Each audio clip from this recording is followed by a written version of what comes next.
मित्रांनो, ओम नमः शिवाय. माता महालक्ष्मीच्या असीम कृपेने आणि दैवी आशीर्वादाने गुरुपौर्णिमेच्या पवित्र दिवशी काही राशींच्या जीवनात अत्यंत शुभ घडामोडी घडण्याचे संकेत मिळत आहेत.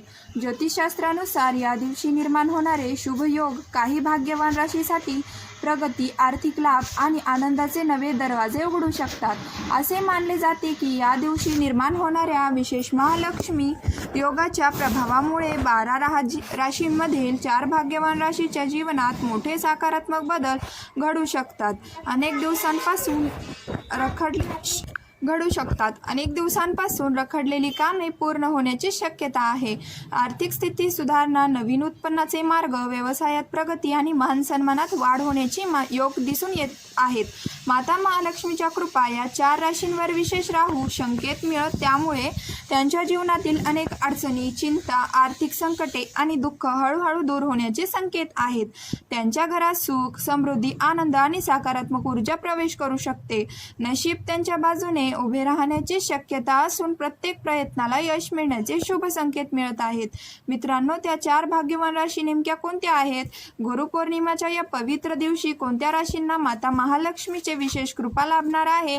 कोणाच्या जीवनात धनलाभ, यश, प्रगती आणि आनंदाचे नवीन पर्व सुरू होणार आहे? याविषयी आपण ह्या व्हिडिओमध्ये सविस्तर माहिती जाणून घेणार आहोत.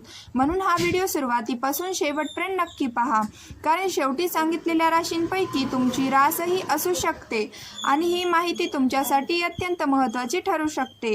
व्हिडिओ पुढे सुरू करण्यापूर्वी जर तुम्ही माता महालक्ष्मीचे खरे भक्त असाल तर ह्या व्हिडिओला लाईक करा आणि कमेंट मनापासून जय माता महालक्ष्मी असे 5 वेळेस नक्की लिहा. आणि दररोज राशी भविष्य बघण्यासाठी आपल्या STV राशीफल मराठी चॅनलला नक्की सबस्क्राईब करा. माता महालक्ष्मीची कृपा तुमच्यावर आणि तुमच्या संपूर्ण कुटुंबावर सदैव राहो, तसेच तुमच्या सर्व मनोकामना पूर्ण होवोत, हीच प्रार्थना. मित्रांनो, हिंदू धर्मात गुरुपौर्णिमा हा अत्यंत पवित्र आणि श्रद्धेचा सण मानला जातो. हा दिवस आपल्या गुरुप्रांती, शिक्षाप्रांती आणि आयुष्याला योग्य दिशा दाखवणारा सर्व मार्गदर्शक प्रांती कृतज्ञता व्यक्त करण्याचा दिवस आहे. आषाढ महिन्यातील शुक्ल पक्षातील पौर्णिमेला साजरा होणारा हा पवित्र उत्सव ज्ञान, संस्कार आणि आध्यात्मिक उत्पन्नाचे प्रतीक मानला जातो. या दिवशी गुरुचे आशीर्वाद आणि माता महालक्ष्मीची कृपा लाभावी म्हणून अनेक भक्त मनोभावे पूजा, जप आणि दान धर्म करतात. मित्रांनो, हिंदू धर्मामध्ये गुरुपौर्णिमा हा अत्यंत पवित्र व शुभ आणि आध्यात्मिक महत्त्व असलेला दिवस मानला जातो. शास्त्रांमध्ये या दिवसाला आषाढ पौर्णिमा, व्यास पौर्णिमा आणि वैद्यव्यास जयंती या नावानेही ओळखले जाते.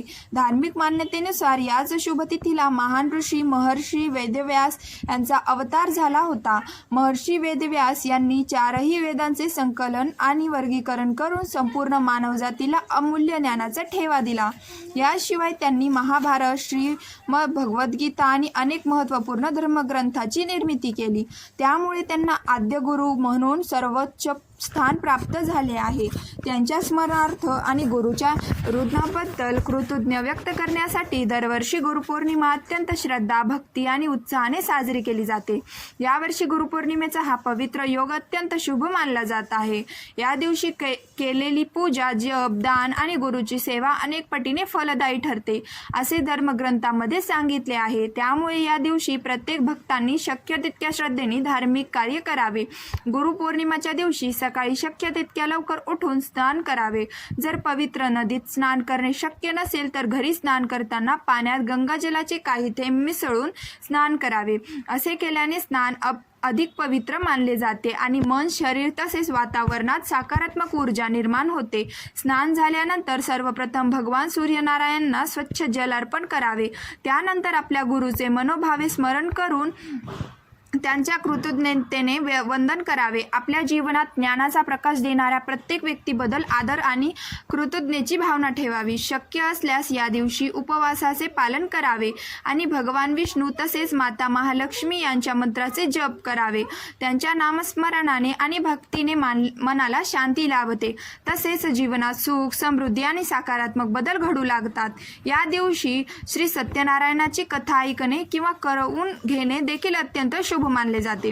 याचबरोबर आपल्या सामर्थ्यानुसार अन्नदान, वस्त्रदान किंवा आर्थिक दान आवश्यक करावे।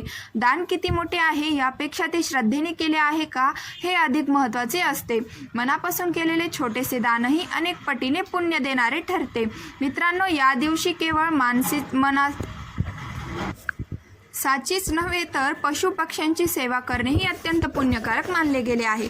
पक्ष्यांसाठी दाणे ठेवणे, या पाण्याची व्यवस्था करणे किंवा एखाद्या गरजू प्राण्याला अन्न देणे यामुळेही विशेष पुण्य प्राप्त होते। दयाभावाने केलेली प्रत्येक सेवा ईश्वरापर्यंत नक्कीच पोहोचते। गुरुपौर्णिमेच्या सकाळी तुळशी मातेला मनोभावे नमस्कार करून तिची पूजा करावी। संध्याकाळी तुळशीसमोर गाईच्या तुपाचा दिवा लावावा। असे केल्याने घरात सुख, शांती, समृद्धी आणि लक्ष्मीचा स्थायी वास राहतो अशी श्रद्धा आहे। तसेच या दिवशी पिंपळाच्या वृक्षांची पूजा करणेही अत्यंत शुभ मानले जाते। भगवान विष्णूच्या पिंपळाच्या वृक्षात वास असल्याची धार्मिक मान्यता आहे। त्यामुळे श्रद्धेने पिंपळाचे पूजन केल्यास भगवान विष्णूची विशेष कृपा प्राप्त होते आणि अनेक मनोकामना पूर्ण होण्याचे शुभ योग निर्माण होतात। संध्याकाळी किंवा रात्री पिंपळाच्या झाडाखाली मोहरीचे तेलाचा दिवा लावावा आणि झाडाच्या मुळाशी खडी साखर मिसळलेले गोड पाणी अर्पण करावे। हा उपाय श्रद्धेने केल्यास माता महालक्ष्मीची कृपा लाभते, आर्थिक अडचणी कमी होतात आणि घरात धन, धान्य, वैभव व समृद्धी वाढते अशी धार्मिक श्रद्धा आहे। याशिवाय गुरुपौर्णिमेच्या रात्री चंद्रदेवांना दूध, गंगाजल आणि अक्षदा मिसळून अर्घ्य अर्पण करावे। अर्घ्य देताना ओम सोमाय नमः या मंत्राचा श्रद्धेने जप करावा। धार्मिक मान्यतेनुसार हा उपाय केल्याने जन्मकुंडलीतील चंद्राशी संबंधित दोष कमी होण्यास मदत होते आणि मानसिक शांतता, सौभाग्य व सकारात्मक प्राप्त होते। गुरुपौर्णिमेच्या रात्री चंद्रदर्शन करणेही अत्यंत शुभ मानले जाते। विशेषतः पती पत्नींमध्ये मतभेद, वाद किंवा मनमुटाव असेल तर त्यांनी या दिवशी एकत्रितपणे चंद्राचे दर्शन घ्यावे आणि चंद्रदेवांना गाईच्या दुधाचा अर्घ्यही अर्पण करावे। असे केल्याने नात्यातील कटुता कमी होऊन परस्पर प्रेम, विश्वास आणि आपुलकी वाढते। तसेच घरातील कलही कमी होण्यास मदत होते। मित्रांनो, जर तुम्हाला आर्थिक अडचणींपासून मुक्ती हवी असेल, घरामध्ये कायम सुख, समृद्धी, धनधान्य आणि आनंदाचे वातावरण राहावे असे वाटत असेल तर गुरुपौर्णिमेचा हा पवित्र दिवस अत्यंत शुभ मानला जातो। धार्मिक श्रद्धेनुसार या दिवशी भगवान विष्णू आणि माता महालक्ष्मी यांची मनोभावे उपासना केल्यास जीवनातील अनेक आर्थिक अडचणी दूर होण्यास मदत होते। या दिवशी शक्य असल्यास श्री सूतक, कनकधारा स्तोत्र आणि विष्णू सहस्त्रनाम याचे श्रद्धेने पठण करावे। अनेक धार्मिक ग्रंथांमध्ये या स्तोत्राचे विशेष महत्त्व सांगितले गेले आहे। भक्तिभावाने केलेले नामस्मरण मनाला शांती देते, सकारात्मक ऊर्जा निर्माण करते आणि जीवनात प्रगतीचे नवे मार्ग खोलण्यास मदत करते अशी श्रद्धा आहे। तसेच भगवान विष्णू आणि माता महालक्ष्मी याची विधिवत पूजा करून त्यांच्या मंत्राचा जप करावा। आपल्या सामर्थ्यानुसार गरजू लोकांना अन्नदान, वस्त्रदान किंवा आर्थिक मदत करावी। दयाभावाने केलेले दान हे ईश्वराला सर्वाधिक प्रिय मानले जाते। अशा सत्कर्मामुळे जीवनात सुख, समाधान आणि पुण्याची वृद्धी होते असे धर्मग्रंथांमध्ये वर्णन केले आहे। आता जाणून घेऊया त्या 4 भाग्यवान राशींबद्दल ज्यांच्यावर गुरुपौर्णिमेच्या या शुभ पार्वत माता महालक्ष्मीचा विशेष कृपादृष्टी राहू शकते। ज्योतिषशास्त्रानुसार या काळात निर्माण होणाऱ्या शुभयोगांमुळे काही राशींना आर्थिक प्रगती, नवीन संधी, मान सन्मान आणि यश मिळण्याची शक्यता अधिक आहे।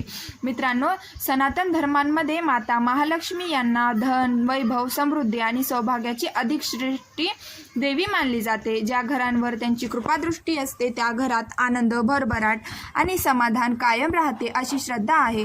मात्र धार्मिक मान्यतेनुसार माता महालक्ष्मीचा स्वभाव अत्यंत चंचल असल्याचेही सांगितले जाते।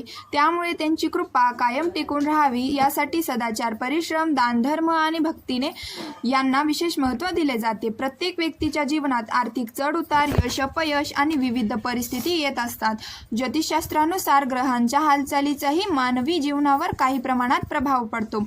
असे मानले जाते कधी काही ग्रह शुभ फल देतात तर काही काळात आव्हानाही सामोरे जावे लागते। म्हणूनच अनेक जण आपल्या भविष्याबद्दल उत्सुक असतात। यांचं पार्श्वभूमीवर गुरुपौर्णिमाच्या या शुभ काळात निर्माण होणारा महालक्ष्मी योग काही राशींसाठी अत्यंत लाभदायक मानला जात आहे. या योगांमुळे काही राशींना आर्थिक लाभ, करिअरमध्ये प्रगती, व्यवसायात वाढ, नवीन संधी आणि मान सन्मान मिळण्याचे शुभ संकेत दिसून येत आहेत. चला तर मग आता सुरुवात करूया त्या पहिल्या भाग्यवान राशीपासून. हा व्हिडिओ शेवटपर्यंत नक्की बघा आणि कमेंट बॉक्समध्ये तुमची राशी नक्की सांगा आणि चॅनलला आणखीपर्यंत सबस्क्राईब केलं नसाल तर नक्की करून घ्या. पहिली रास आहे मेष राशी. मेष राशीच्या व्यक्तींसाठी गुरुपौर्णिमेचा हा काळ अत्यंत शुभ आणि उत्साहवर्धक ठरण्याची शक्यता आहे. माता महालक्ष्मीच्या कृपेने आर्थिक बाबतीत सकारात्मक बदल अनुभवायला मिळू शकतात. अनेक दिवसांपासून रखडलेली कामे पूर्ण होण्यास सुरुवात होईल आणि उत्पन्नाचे नवीन मार्गही खुलू शकतात. नोकरी करणाऱ्यांना व्यक्तींना वरिष्ठांचे सहकार्य मिळू शकते. पदोन्नती, वेतनवाढ किंवा नवीन जबाबदारी मिळण्याची शक्यता आहे. व्यवसाय करणाऱ्यासाठी हा काळ लाभदायक ठरू शकतो. नवीन ग्राहक, चांगले व्यवहार आणि व्यवसाय विस्तारांची संधी निर्माण होऊ शकतात. समाजात तुमचा मान सन्मान वाढेल, तुमच्या कामाचे कौतुक होईल आणि अनेक महत्त्वाच्या व्यक्तींचे सहकार्य मिळू शकते. प्रेम संबंधांमध्ये सकारात्मक घडामोडी होण्याची शक्यता आहे. कुटुंबात आनंदाचे वातावरण राहील आणि परस्परांतील प्रेम अधिक दृढ होईल. जर तुम्ही परदेशात शिक्षण, नोकरी किंवा व्यवसायासाठी जाण्याचा विचार करत असाल तर त्या दिशेनेही काही चांगल्या संधी मिळू शकतात. मात्र यश मिळवण्यासाठी योग्य नियोजन, सातत्यपूर्ण प्रयत्न आणि संयम ठेवणे आवश्यक आहे. एकंदरीत पाहता गुरुपौर्णिमेपासून सुरू होणारा हा काळ मेष राशीच्या व्यक्तींसाठी प्रगती, आर्थिक उन्नती आणि नवीन संधी घेऊन येणारा ठरू शकतो. त्यामुळे मिळालेल्या प्रत्येक संधीचा योग्य उपयोग करा आणि आत्मविश्वासाने पुढे वाटचाल करत राहा. आता जाणून घेऊया या यादीतील दुसऱ्या भाग्यवान राशींबद्दल आणि ती म्हणजे कन्या रास. कन्या राशीच्या व्यक्तींनो, गुरुपौर्णिमेच्या या पवित्र पर्वावर तुमच्या कुंडलीत अत्यंत शुभ असा महालक्ष्मी योग तयार होत असल्याचे संकेत आहेत. त्यामुळे हा काळ तुमच्यासाठी अनेक सकारात्मक बदल घेऊन येऊ शकतो. विशेषतः आर्थिक बाबतीत आणि करिअरच्या दृष्टीने हा काळ लाभदायक ठरण्याची शक्यता आहे. या काळात तुमची अशा एखाद्या प्रभावशाली किंवा अनुभवी व्यक्तीशी भेट होऊ शकते, ज्यांच्या मार्गदर्शनामुळे तुमच्या आयुष्याला नवी दिशा मिळू शकते. अनेक दिवसांपासून ज्या संधीची तुम्ही वाट पाहत होता ती संधी आता तुमच्या दारात येण्याची शक्यता आहे. आर्थिक उत्पन्नात वाढ होऊ शकते. नवीन कमाईचे स्रोत निर्माण होऊ शकतात. व्यवसाय सुरू करण्याचा विचार करत असाल तर हा काळ अनुकूल ठरू शकतो. आधी सुरू असलेल्या व्यवसायातही विस्तार आणि चांगला आर्थिक लाभ मिळण्याचे संकेत आहेत. नोकरी करणाऱ्यांना व्यक्तींना पदोन्नती, वेतनवाढ किंवा अपेक्षित जबाबदारी मिळू शकते. काही जणांना नवीन आणि अधिक चांगल्या नोकरीची संधीही मिळू शकते. त्यामुळे सुरू असलेल्या प्रयत्न थांबवू नका. प्रेम संबंधांमध्येही आनंददायी घडामोडी होऊ शकतात. ज्या व्यक्तींना आपल्या नात्याला पुढच्या टप्प्यावर न्यायचे आहे त्यांच्यासाठी विवाह योग अनुकूल ठरू शकतो. कुटुंबांमध्ये आनंदाचे वातावरण राहील. संततीची अपेक्षा असलेल्या काही दाम्पत्यांसाठीही हा काळ आशादायक ठरू शकतो. तसेच परदेशात शिक्षण, नोकरी किंवा व्यवसाय करण्याची इच्छा असणाऱ्या नवीन संधी मिळू शकतात. नवीन वाहन, घर किंवा मालमत्ता खरेदी करण्यासाठीही हा काळ शुभ मानला जाऊ शकतो. त्यामुळे मिळणाऱ्या संधीचा योग्य वेळी फायदा घ्या. तुमच्यासाठी प्रगतीची अनेक दारे उघडू शकतात. आता पाहूया या यादीतील तिसरी भाग्यवान रास आणि ती म्हणजे तूळ रास. तूळ राशीच्या व्यक्तींनो, गुरुपौर्णिमेचा हा पवित्र दिवस तुमच्यासाठी विशेष शुभ संकेत घेऊन येत आहे. माता महालक्ष्मीची कृपादृष्टी तुमच्यावर राहू शकते आणि त्यामुळे आर्थिक तसेच व्यावसायिक क्षेत्रात चांगली प्रगती होण्याची शक्यता आहे. गेल्या काही महिन्यात किंवा वर्षात तुम्ही केलेल्या मेहनतीचे फळ आता मिळू लागेल. अडकलेली कामे पूर्ण होतील. व्यवसाय करणाऱ्यांना चांगला नफा मिळू शकतो आणि व्यवसाय विस्तारांचे नवीन संधी उपलब्ध होऊ शकतात. समाजांमध्ये तुमचा मान सन्मान वाढेल. मित्र, कुटुंबीय आणि सहकारी यांचे सहकार्य मिळेल. तुमच्या कुंडलीतील शुभ योगांमुळे नवीन उत्पन्नाचे मार्ग खुलू शकतात. नोकरी करणाऱ्यांसाठी पदोन्नती, वेतनवाढ, बदली किंवा नवीन जबाबदारी मिळण्याचे संकेत आहेत. काही व्यक्तींना सरकारी किंवा प्रतिष्ठित संस्थेमध्ये काम करण्याची संधी मिळू शकते. जर तुम्ही नवीन व्यवसाय सुरू करण्याचा विचार करत असाल तर नशिबांशी साथ मिळू शकते. वाहन, घर किंवा मालमत्ता खरेदी करण्याचेही योग अनुकूल दिसत आहे. एकंदरीत हा काळ तुमच्यासाठी आर्थिक प्रगती, यश आणि नवीन संधी घेऊन येणारा ठरू शकतो. त्यामुळे प्रत्येक संधीचा योग्य उपयोग करा आणि आत्मविश्वासाने पुढे वाटचाल करा. आता जाणून घेऊया या यादीतील चौथी आणि शेवटची भाग्यवान रास आणि ती म्हणजे कुंभ रास. कुंभ राशीच्या व्यक्तींनो, गुरुपौर्णिमेनंतर तुमच्या आयुष्यात अनेक सकारात्मक बदल घडण्याची शक्यता आहे. नशीब तुमच्या बाजूने उभे राहू शकते आणि अनेक दिवसांपासून रखडलेली कामे मार्गी लागू शकतात.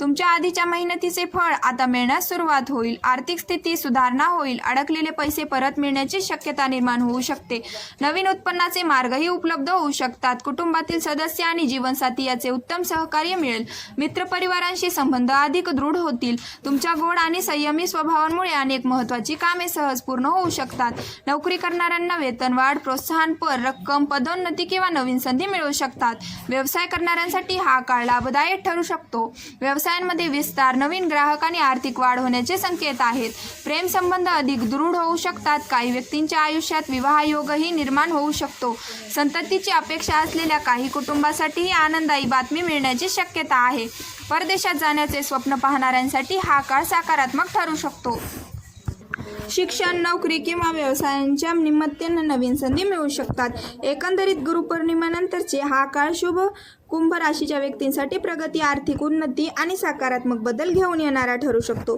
मित्रांनो, या होत्या त्या 4 भाग्यवान राशी ज्यांच्यासाठी गुरुपौर्णिमेचा हा काळ विशेष शुभ मानला जात आहे. जर तुमची राशी या यादीतील असेल तर श्रद्धा, सकारात्मक विचार आणि सातत्यपूर्ण प्रयत्न याच्या बळांवर पुढे जात राहा. जर हा व्हिडिओ तुम्हाला आवडला असेल तर लाईक करायला विसरू नका. ही माहिती तुमच्या मित्रपरिवारांसोबत शेअर करा आणि अशाच धार्मिक, ज्योतिषविषयक आणि उपयुक्त माहितीसाठी STV मराठी राशीफल चॅनलला नक्की सबस्क्राईब करा. जय माता महालक्ष्मी, जय श्री हरी विष्णू, जय श्री स्वामी समर्थ. धन्यवाद.